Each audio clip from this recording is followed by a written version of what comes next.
Giuseppe Boas dengan NPM 3320006. Di sini saya ingin menjelaskan materi hari ini tentang filum colenterata atau Synandrea yang akan menjelaskan tentang anatomi, reproduksi, dan daur hidup colenterata.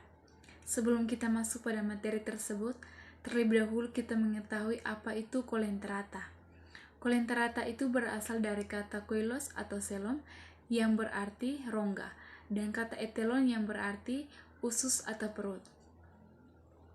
Jadi colenterata merupakan organisme yang belum memiliki usus sejati karena ususnya digunakan sebagai organ pencernaan untuk hidup dari colenterata.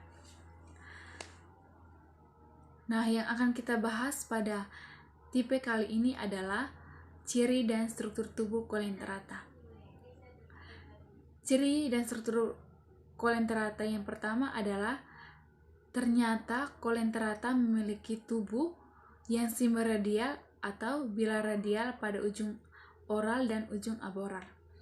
Jadi ujung oral itu adalah ujung di mana terdapat mulut dan tentakel. Sedangkan ujung aboral itu adalah sisi pangkal di mana area itu melekat pada substrat.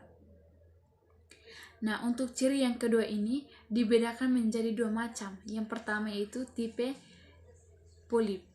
Tipe polip ini memiliki bentuk seperti vas bunga dan berbentuk silindris dengan ujung oral dan ujung aboral.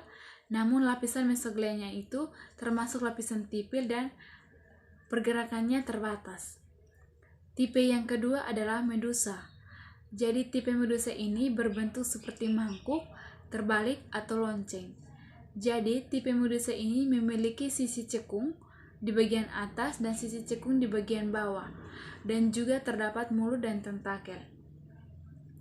Di bagian tengah area bawah dari medusa ini, untuk lapisan mesoglea juga sudah termasuk lapisan mesoglea yang tebal dan pergerakannya pun bebas.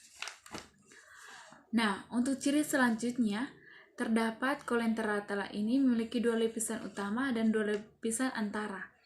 Lapisan utama yang pertama adalah lapisan utama ektodermis yang membentuk sisi epidermis dari colenterata, dan yang kedua lapisan endoderm yang membentuk ciri gastodermis dari colenterata. Adapun lapisan antaranya adalah lapisan mesoglea yang merupakan modifikasi dari epidermis dan gastodermis yang membentuk lapisan di antara lapisan ektoder dan lapisan endoder.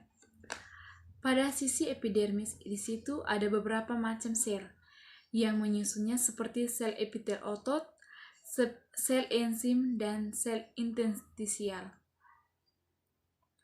Nah, untuk lapisan mesoglea itu tidak ada sel yang begitu spesifik karena dia adalah hasil modifikasi dari epidermis dan endodermis, dan untuk sisi di dalam itu ada bagian gastodermis.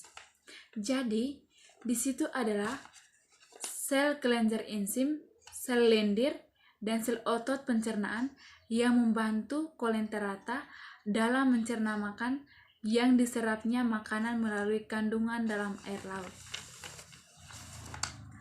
Nah, teman-teman, jadi pada colenterata terdapat struktur khusus yang dinamakan sel peridoblas. Nah, sel peridoblas ini akan memodifikasikan sel yang baru yang disebut dengan sel nematosit.